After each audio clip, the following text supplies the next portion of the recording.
Hello everyone, and welcome back to Echoes of History. Today, we are diving into a lesser-known moment of World War II, the Battle of Aachen. A last stand by the German forces in the city of Aachen against the Americans. By autumn, 1944, the Allied forces make their way across Europe, pushing the Germans behind the Siegfried Line, a line of defense built to stop the Allies on Germany's border. It stretches from the Netherlands in the north to Switzerland's border in the south. On September 17, 1944, the Western Allies forces consisting of American, British and Polish troops launched Operation Market Garden, a daring attempt to bypass the Siegfried Line by crossing the lower Rhine River in the Netherlands. The operation failed, largely because of the British 30 Corps' inability to reach the furthest bridge at Arnhem before German forces overwhelmed the British defenders. Allied intelligence had failed to detect the presence of German tanks, including elements of SS Panzer divisions.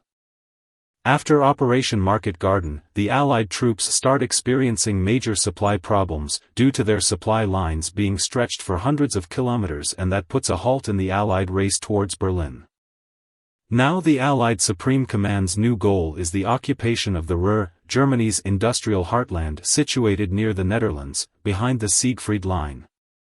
General Courtney Hodges's First Army was ordered to break through the front line near Aachen.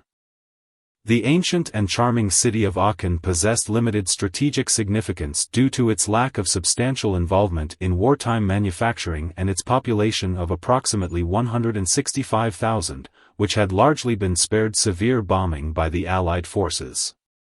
Nevertheless, Aachen held significant importance as a symbol for both the Nazi leadership and the German populace. This significance stemmed from its dual role as the initial German city imperiled by an adversary in World War II and its historical role as the former capital of Charlemagne, the architect of the First Reich, the Holy Roman Empire. Consequently, Aachen held considerable psychological value. The defenders of the city had their perspective altered due to several factors. The local populace's distinct perspective, as they faced combat on their home terrain for the first time, contributed to this shift in mindset.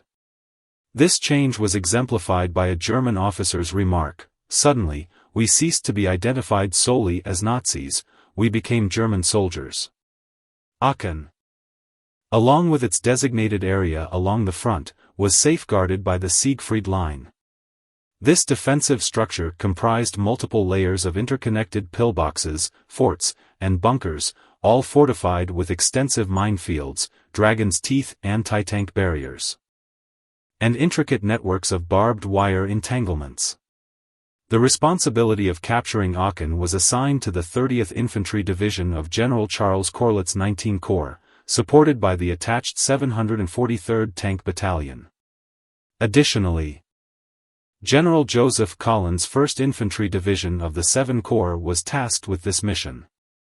General Leland Hobbs' 30th Infantry Division received reinforcement from the 2nd Armored Division, which aimed to capitalize on the breakthrough made by the 30th Division through the Siegfried Line.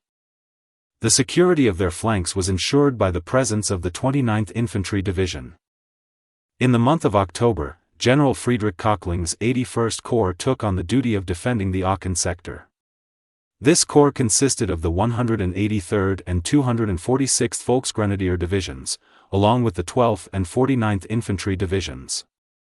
Additionally, there were the 506th Tank Battalion and 108th Tank Brigade as support, making a combined strength of around 20,000 soldiers and 11 tanks.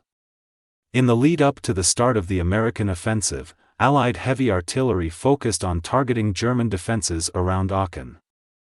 This intense shelling compelled the German 81st Corps to cease daytime movements of personnel and supplies, but it had limited impact on the fortifications like pillboxes and strongpoints. The initial aerial bombardment on October 2 also showed minimal success in damaging the German defensive positions. The first wave of 450 aircraft failed to achieve any direct hits on German pillboxes, mainly due to the thick smoke generated by the ongoing Allied artillery barrage which obscured their targets. After the aircraft completed their assault, the artillery resumed bombarding the front lines, launching a substantial number of shells from multiple gun tubes within a short span of time. Commencing on October 2, the 30th Infantry Division initiated its forward movement, employing its divisional heavy artillery to target German pillboxes. However, even with this strategy, it took an average of 30 minutes to capture a single pillbox.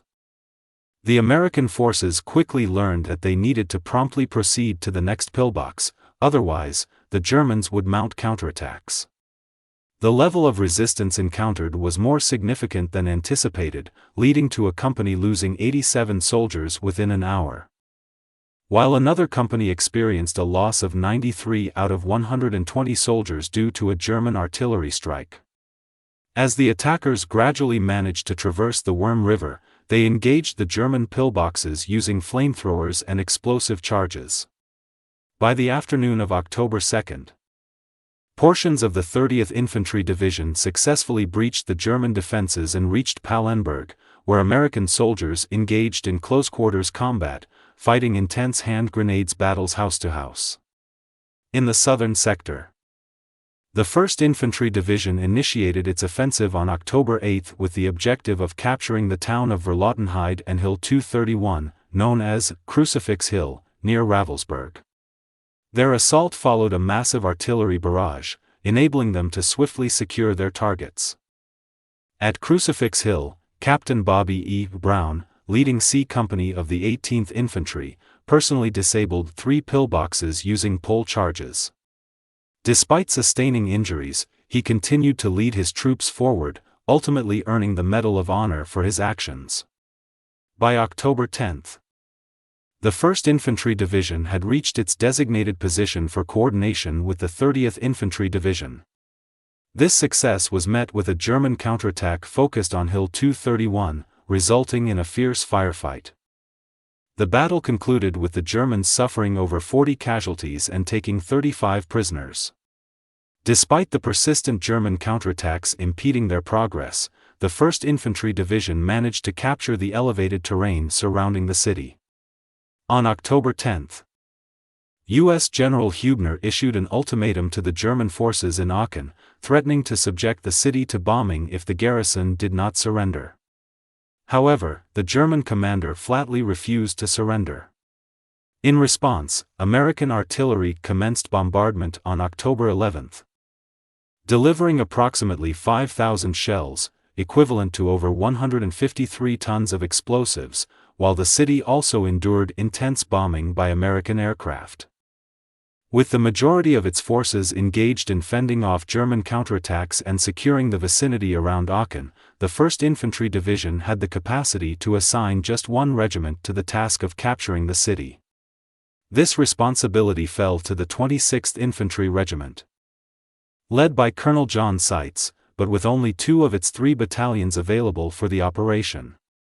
Equipped with machine guns and flamethrowers, the 2nd and 3rd Infantry Battalions initially received support from a limited number of tanks and a single 155 mm howitzer. The defense of the city was maintained by approximately 5,000 German troops, consisting of personnel from the Navy, Air Force, and city police who had been repurposed for this role. Many of these soldiers lacked experience and proper training, and their ranks were supplemented by a small contingent of tanks and assault guns. Nevertheless, the defenders of Aachen could capitalize on the intricate network of streets that characterized its historical core. The initial assault by the 26th Infantry Regiment on October 13 provided valuable insights into the nature of the combat. American infantry units encountered unexpected resistance from German defenders who had taken cover in sewers and cellars. This tactic compelled the advancing American forces to methodically clear each opening before proceeding along the streets. Additionally, Sherman tanks faced difficulties in maneuvering to suppress enemy fire effectively. As the 26th Infantry pushed forward, German civilians were evacuated from the area, ensuring that no Germans remained behind the advancing American troops. Progress within Aachen was gauged by the number of houses captured, given the gradual pace of the advance. Dealing with the sturdy walls of the city's older buildings, The 26th Infantry Regiment employed its howitzer at close range to dismantle German fortifications. By October 18, the 3rd Battalion of the 26th Infantry Regiment was preparing for an assault on the Hotel Quellenhof, a stronghold that represented one of the remaining pockets of resistance within the city. American tanks and other weaponry were engaged in close-range fire against the hotel, which served as the hub of the city's defense efforts. During that night, around 300 soldiers from the 1st SS Battalion managed to reinforce the hotel's defenses and repel multiple attacks on the premises.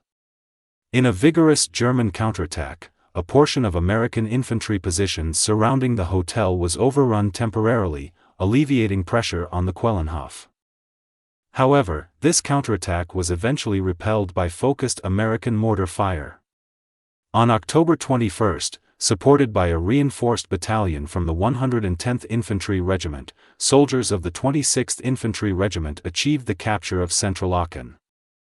This significant advance coincided with the surrender of the final German garrison, located within the Hotel Quellenhof, marking the conclusion of the battle for the city. The Battle of Aachen resulted in significant losses for both American and German forces. The Americans had over 7,000 casualties, while the Germans experienced more than 5,000 casualties and had 5,600 soldiers captured as prisoners of war. From October 2, 1944, onwards, the 30th Infantry Division suffered about 3,000 soldiers killed and wounded, while the 1st Infantry Division had a minimum of 1,350 casualties, with 150 soldiers killed and 1,200 wounded. Within the confines of Aachen, the Germans sustained an additional 5,100 casualties, which included 3,473 soldiers taken as prisoners. Thank you for watching, and if you enjoyed the video and found it informative, don't forget to give it a thumbs up and hit that subscribe button, so you won't miss out on future videos. Have a great day.